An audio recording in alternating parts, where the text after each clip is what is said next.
이제 12월이 다가왔고 이제 곧 성탄이 다가옵니다. 이제 연말을 마무리해야 될 시간인데요. 일단 12월을 시작하면서 특별히 또 예수님에 대해서 오늘은 예수 그리스도 여자의 후손 해서 우리 예수님에 대해서 12월 한 달은 함께 묵상하면서 일단 성탄을 맞이하는 그런 은혜가 있었으면 좋겠습니다.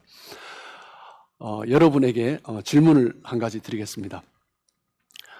예수님께서 이 땅에 오셨는데 무슨 이유로, 무슨 목적으로 하나님의 아들이 이 땅에 오셨습니까? 만약에 빈 종이를 드리고 적으라 하면 무엇이라고 한번 쓰시겠습니까? 한번 생각해 보십시오. 예수님이 오신 목적, 이유 쓰셨습니까? 예, 마음속에 다들 쓰셨죠? 네. 이 질문에 예수님과 가장 가까이 지냈던 사도 요한도 이 질문에 대한 답을 하고 있습니다. 요한 1서 3장 8절입니다. 사도 요한은 말을 하기를 요한 1서 3장 8절 하반절에 고백을 하고 있는데, 하나님의 아들이 나타나신 것은 마귀의 일을 멸하려 하심이라 라고 이야기하고 있습니다. 여러분이 여러 가지 답을 쓰셨겠지만 예수님과 함께 가장 가까이서, 누구보다도 가장 가까이에서 3년의 공생애를 지냈던 사도 요한은, 사랑받는 제자 사도 요한은 하나님의 아들이 나타나신 목적은 마귀의 일을 멸하려 하십니다 라고 이야기합니다. 여러분 여러 가지 답을 쓰셨겠지만 이것이 포함되겠죠. 이 말씀은 바로 성경에서 이야기하고 있는 복음이죠. 복음의 첫 번째 측면입니다.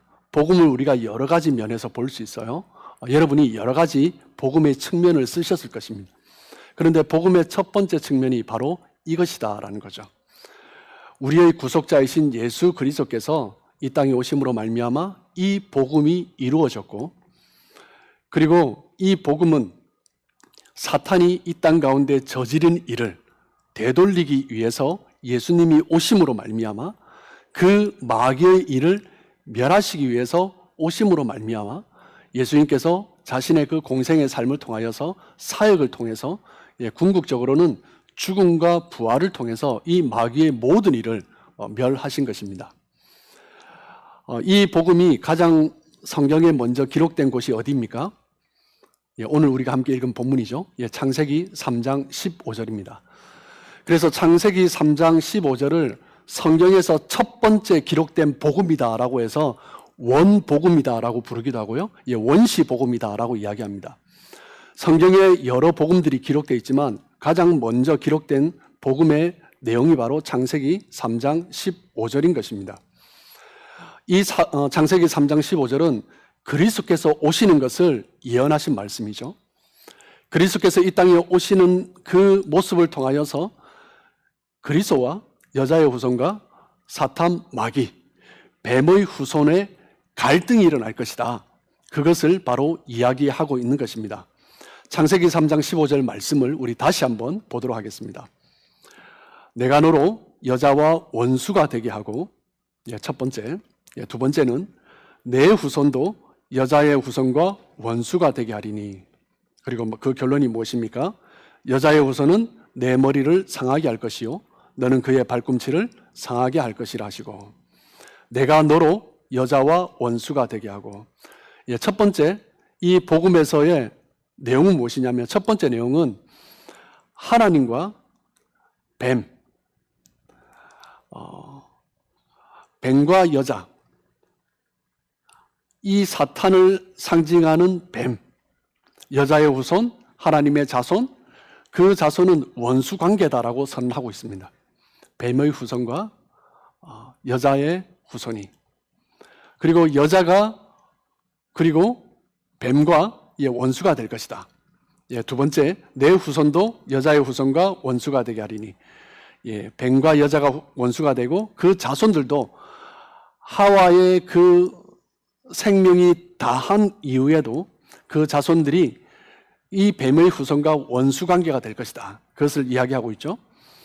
마지막에 여자의 후손은 내 머리를 상하게 할 것이요 너는 그의 발꿈치를 상하게 할 것이니라.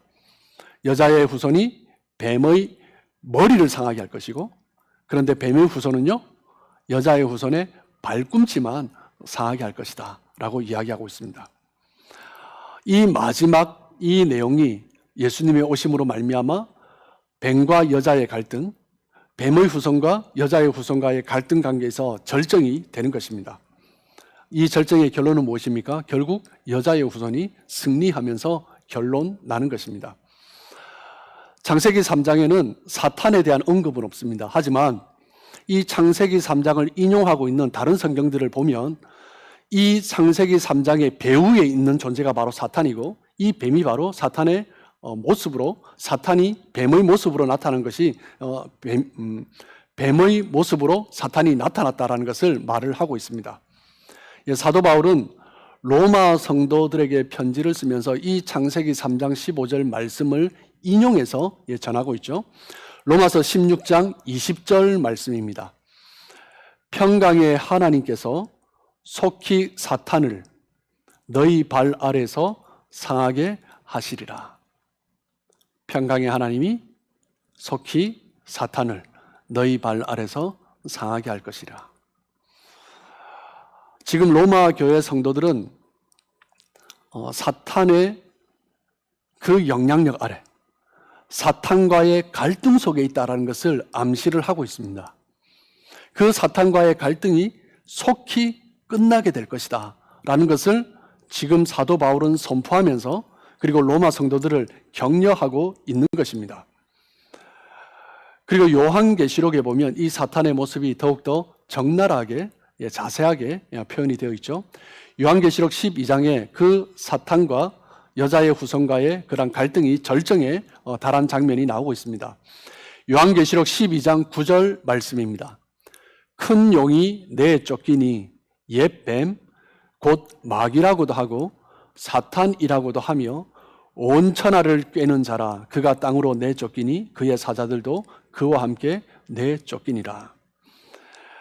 요한은 사탄이 큰 용의 모습을 한 것을 보았습니다. 그런데 하와가 본 사탄의 모습은 뱀이었는데, 그런데 사도 요한이 본 사탄의 모습은 큰 용이죠. 마지막 때 하와에게 나타난 사탄은 뱀의 모습으로 나타났지만 마지막 때는 큰 용으로 나타난다라고 말을 합니다. 이 사탄은 마귀라고도 하는데 옛 뱀, 뱀이라고 이야기하고 있습니다. 그리고 이 뱀은 어떤 자라고요? 온 천하를 꿰는 자다. 온 천하를 속이면서 미혹하면서 얼마나 많은 사람들을 영적으로 무너뜨렸는지 이 자그마한 뱀이 마지막 때는 큰 용이 되어버린 것입니다. 그냥 뱀이 큰 용으로 나타난 것이 아니라요, 그만큼 많은 사람들을 영적으로 죽인 것입니다. 무엇으로요? 거짓말로요. 유혹으로, 미혹으로 쓰러뜨리면서 그렇게 사탄의 세력은 점점 커져간 거죠. 요한계시록 12장에서 사도 요한이 본 마지막 종말의 모습은 창세기 3장에 나타난 그 모습, 그것입니다. 창세기 3장 15절에 내가 너로 여자와 원수가 되게 하고 내 후손도 여자의 후손과 원수가 되게 하리니. 뱀이 하나님이 지으신 아담과 하와를 하나님으로부터 멀어지게 만드는 그 원수의 역할을 했는데, 이제 마지막 때 큰 용으로 나타나서 온 천하의 많은 사람들이 하나님으로부터 멀어지게 하는 그 역할을 한다라는 거죠. 이 창세기 3장 15절에 나타난 이 복음, 원시 복음 안에 나타난 뱀과 여자의 갈등 관계, 뱀의 후손과 여자의 후손과의 갈등 관계, 이 싸움은 모든 성경 전체에 깔려 있습니다. 창세기 3장에서부터 마지막 새 하늘과 새 땅이 내리는 요한계시록 21장, 22장 그때까지도 이 하나님의 자손들, 여자의 후손과 뱀의 자손, 사탄의 후손들의 그런 갈등들이 계속 나타나고 있는 것을 우리는 보고 있습니다.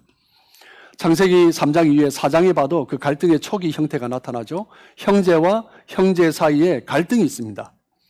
한 형제가 드린 재물을 하나님이 받으셨는데 다른 형제는 자기 것은 받지 않자 분이 나서 그 형제를 살인해 버리는 것입니다. 그 질투가 살인으로 나타나는 거죠. 사탄의 지배를 받으면서 서로 죽이고 서로를 희생시키는 그런 모습이 그 같은 육적으로 나타난 자손이지만 누구의 영향을 받느냐에 따라서 여자의 후손이 되고 그리고 뱀의 후손이 되어버리는 것입니다. 창세기 4장에서 사탄의 지배를 받으며 뱀의 후손이 되어버린 인간들은 점점 더 그 세력을 팽창해 가면서 창세기 11장에는 하나님의 나라를 대적하는 나라를 세우고 싶어 했어요. 그러면서 바벨탑을 쌓는 거죠. 우리가 하나님 같은 나라를 세우겠다라는 것입니다. 인간들의 왕국을 건설하겠다라는 거죠. 하나님께서 지으신 에덴에서 쫓겨나고 이제 그 사탄의 영향력 아래서 세력을 확장해 가면서 그 에덴과 비교할 수 없는 그 거대한 나라를 세워보겠다. 그것이 바로 사탄의 후손들, 뱀의 후손들의 계획이었습니다.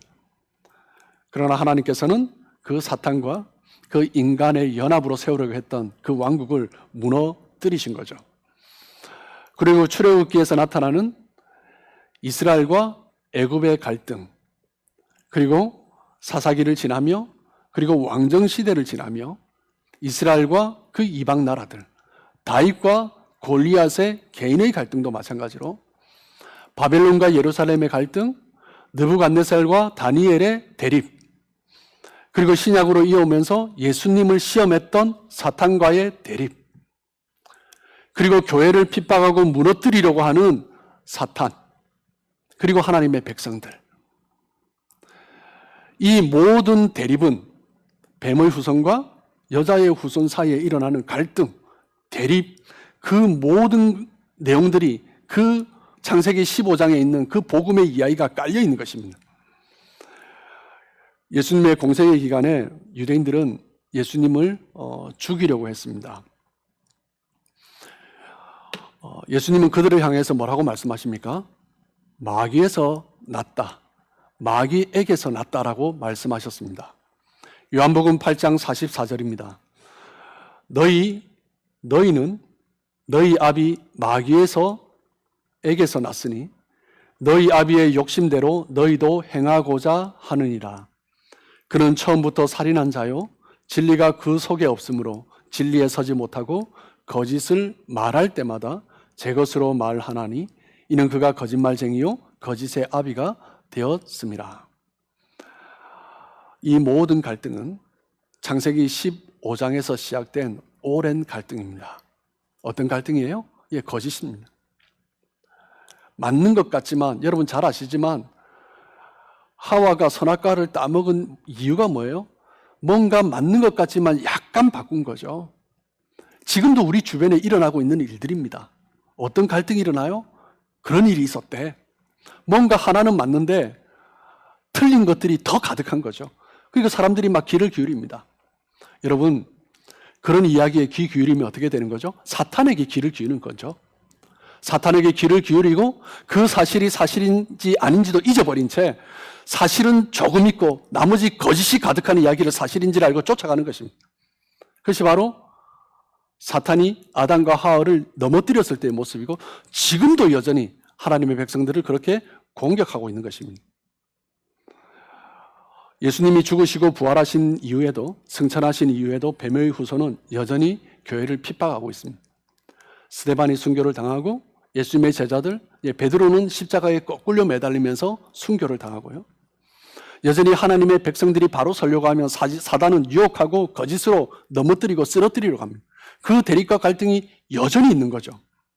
이 갈등은 성경 전체에 깔려있는 내용이기도 하고 우리의 삶의 저변에 깔려있는 내용이기도 합니다. 내가 여자의 후손으로 바로 서느냐 아니면 뱀의 후손의 영향을 받느냐, 그것은 내가 어디에 귀를 기울이고 있느냐라는 거죠. 그래서 제가 말씀드리잖아요.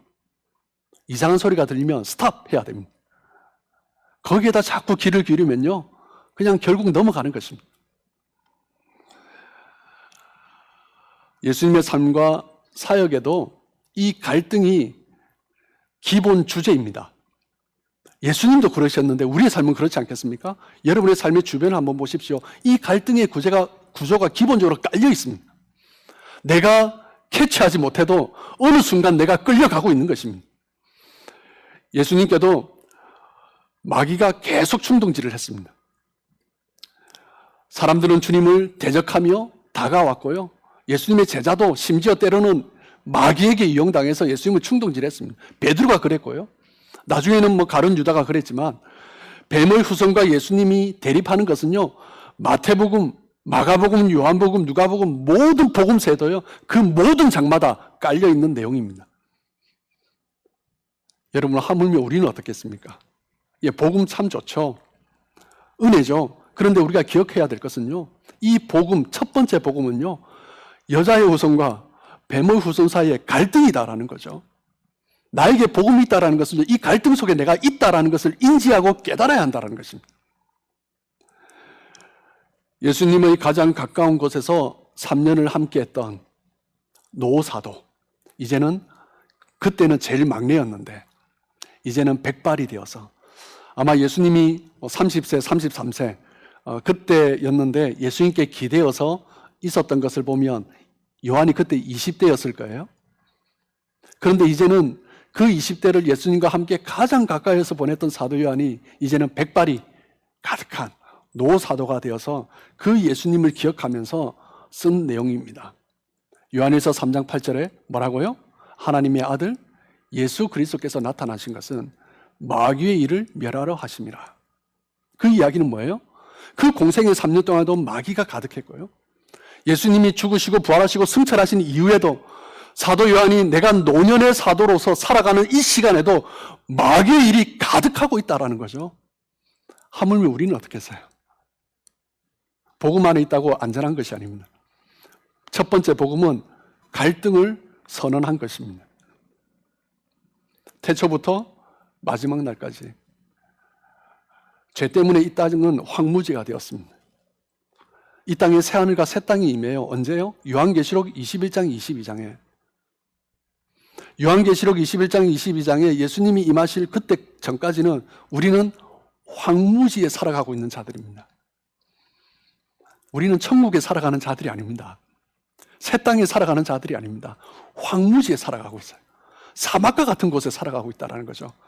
그것이 창세기 3장 15절에 하나님이 선언한 복음입니다.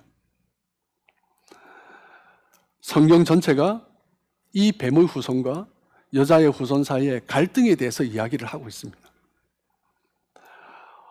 예수님이 자신의 어머니를 부르실 때 조금 불편한 호칭이 있습니다. 그래서 성경 공부를 하다 보면 얼마 전에 저희 우리 젊은 부부들과 성경 공부를 하고 있는데 이 호칭 때문에 한참 토론을 했던 그런 기억이 있습니다.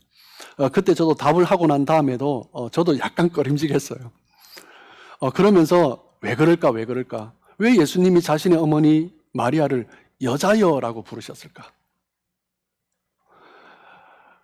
요한복음에 두 번의 인상적인 사건이 나타납니다. 첫 번째로 예수님께서 갈릴리 혼인잔치 때 포도주가 다 떨어지자 곤란한 상황이 되었죠. 그때 친척이었습니다. 그렇기 때문에 어머니 마리아가 예수님께 도와달라고 요청을 하죠.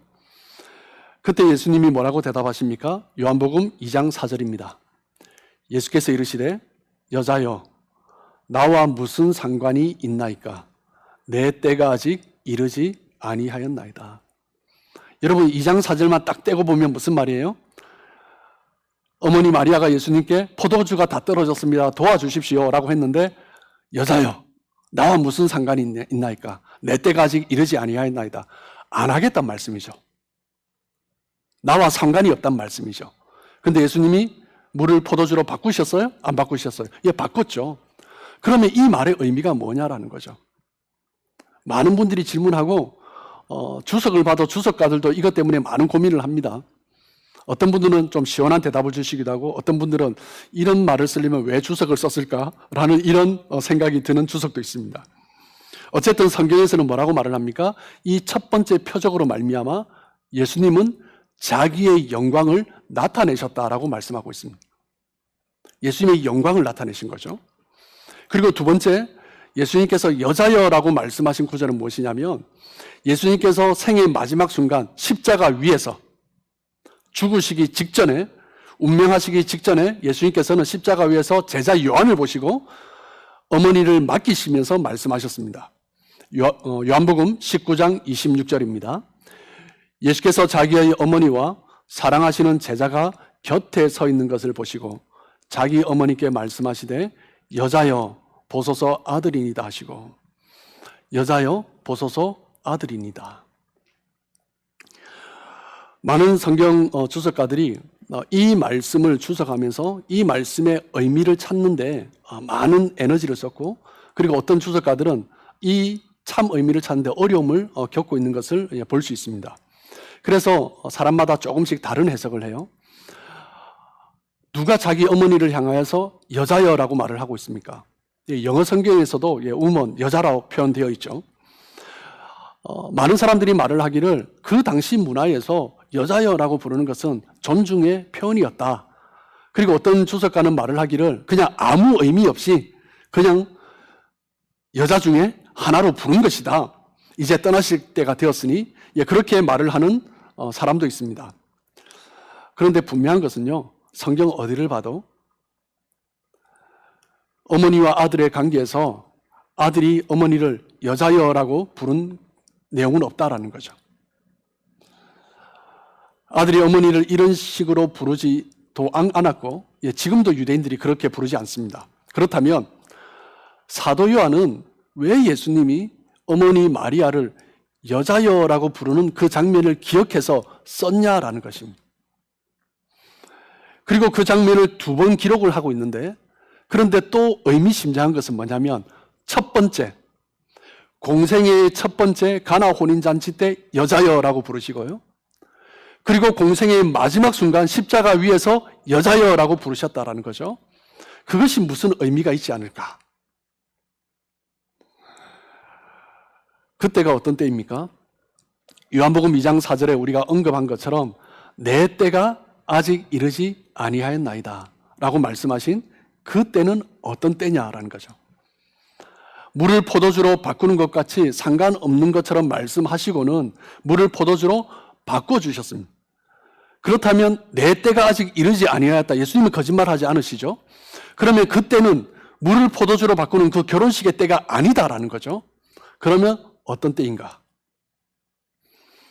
그리고 마지막 십자가를 지실 때 여자여라고 부르셨는데, 그 여자여라고 부르실 때 그때가 뱀의 머리를 상하게 하시는, 마지막 십자가에서 뱀의 머리를 상하게 하시겠다 하신 그 예언이 성취되는 순간 아닙니까?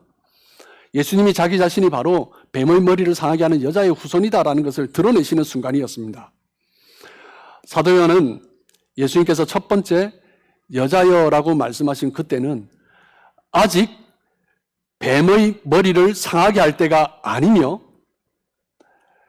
2번째, 예수님께서 십자가 위에서 여자여라고 부르셨을 그때는 실제 뱀의 머리를 상하게 하는 그때가 되었다라는 것을 우리에게 가르쳐 주고 있는 것입니다.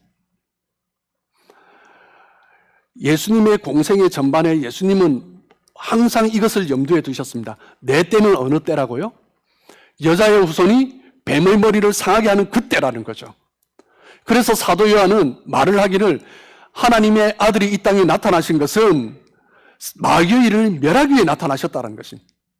그것이 요한 1서에서 뿐만 아니라 요한복음 전체에 사도 요한은 그 예수님의 오신 목적 이유를 깔고 복음서를 쓰고 있는 거죠. 이방인들이 예수님을 찾아왔을 때 예수님은 제자들에게 이렇게 말씀하셨습니다. 요한복음 12장 33절입니다. 예수께서 대답하여 이르시되 인자가 영광을 얻을 때가 왔도다. 31절입니다. 이제 이 세상에 대한 심판이 이르렀으니 이 세상의 임금이 쫓겨나리라.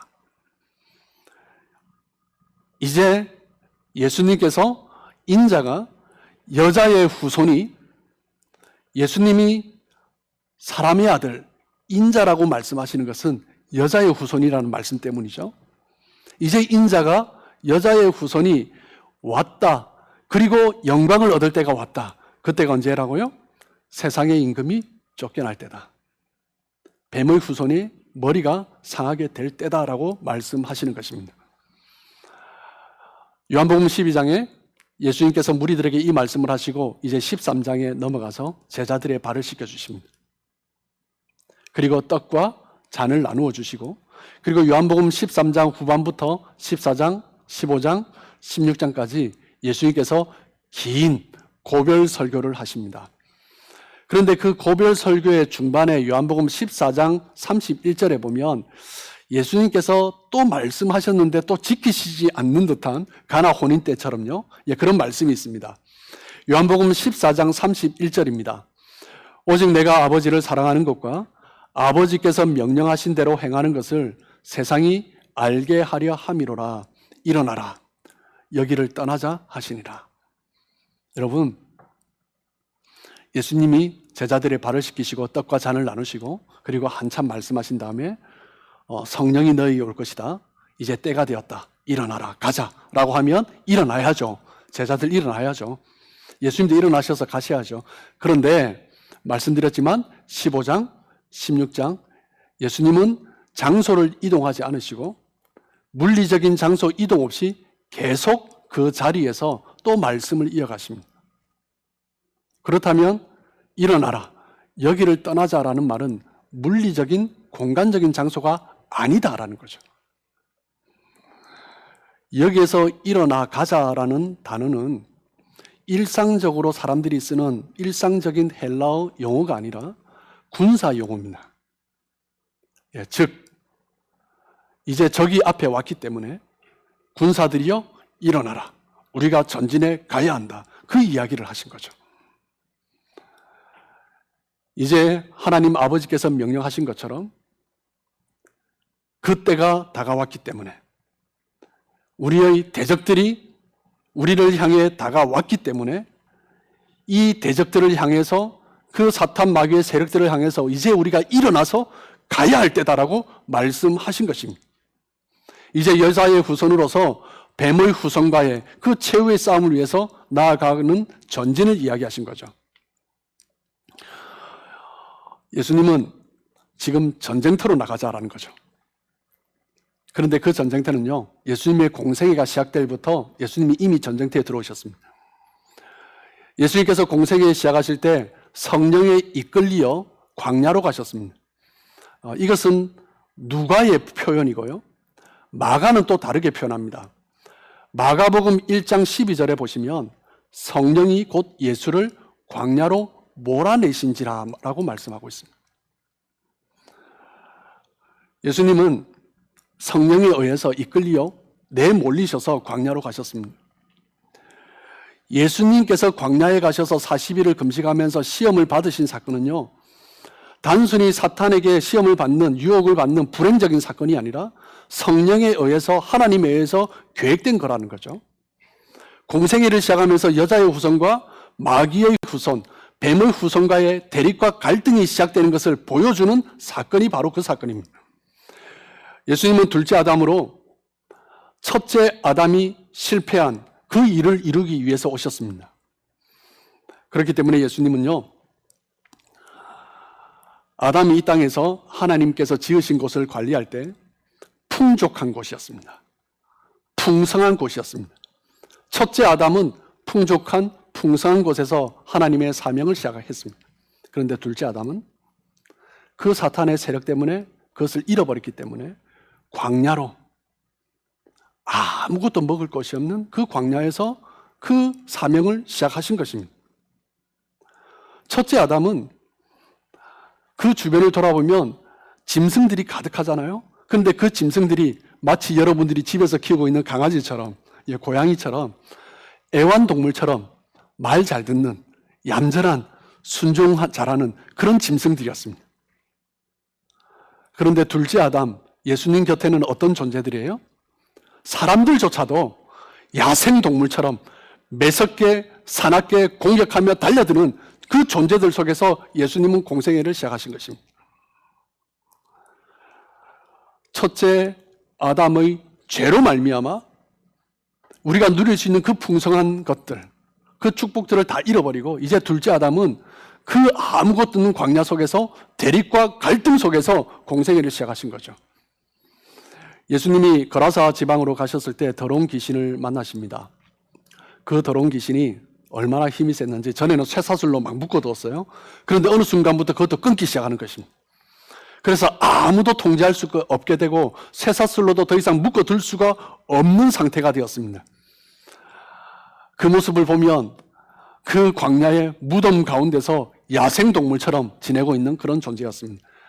그 귀신 들린 사람이 예수님을 보고 달려와서 절하며 큰 소리로 부르짖습니다.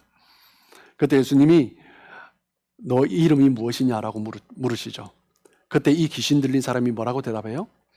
마가복음 5장 9절입니다. 이에 물으시되 내 이름이 무엇이냐? 이르되 내 이름은 군대니 우리가 많은 인이다 하고.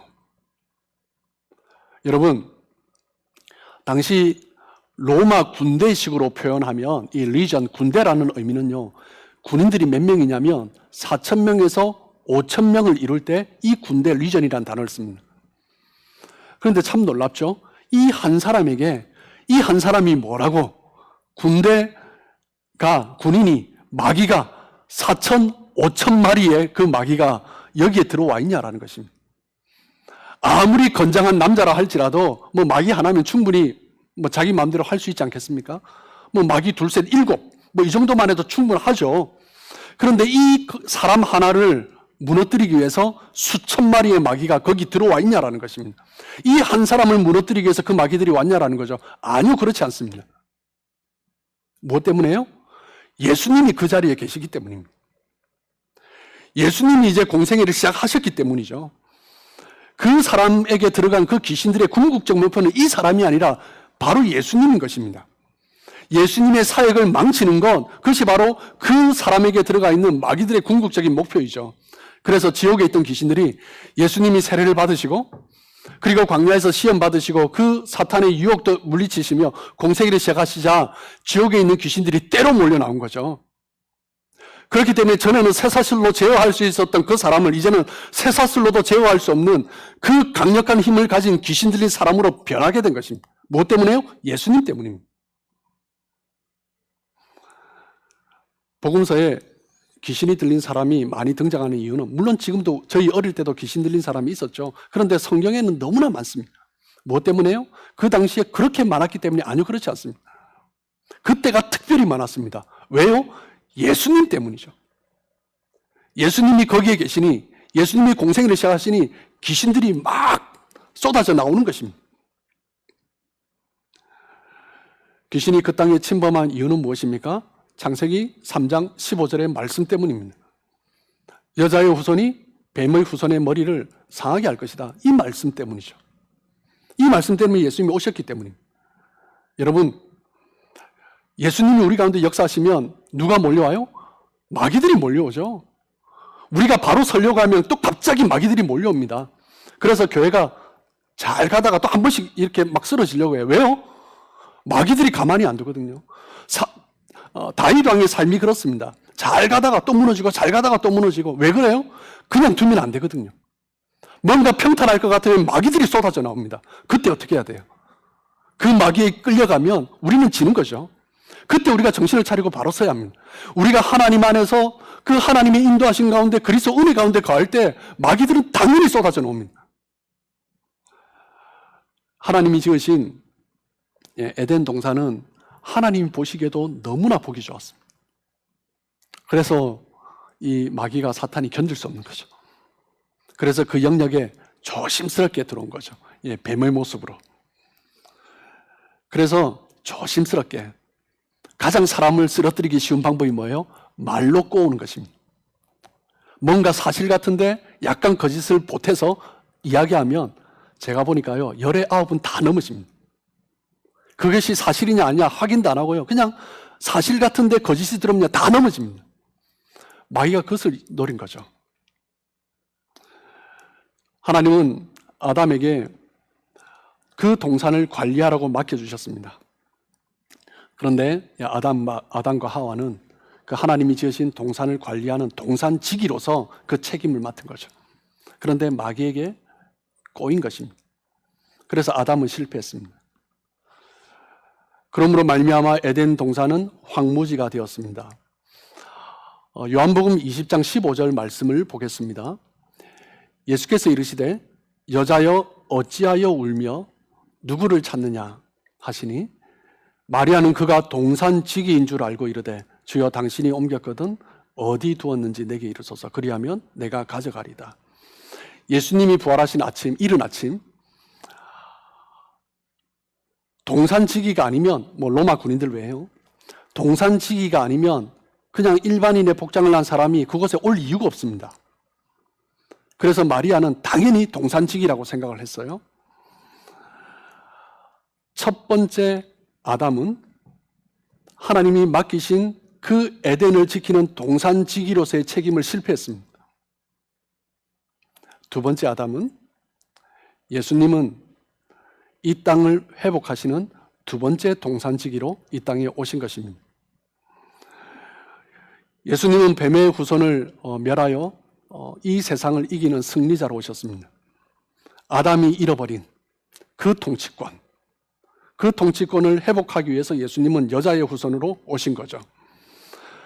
예수님은 황무지를 동산으로 바꾸시기 위해서 이 땅에 오셨습니다. 그리고 그 동산의 복음, 이 황무지를 동산으로 바꾸시는 그 하나님의 복음을 예수님은 제자들에게 맡겨주시고 이제는 이미 승리하였다라고 말씀하시면서 제자들을 세상으로 보내셨습니다.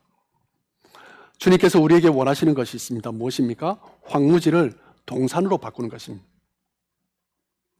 하나님이 지으신 그 동산을요, 아무도 없었어요. 하나님이 지으신 사람만 있었어요. 그런데도 마귀는 들어왔어요. 우리가 지어가고 있는 동산, 우리 교회, 우리 가정, 마귀는 계속 틈을 노립니다.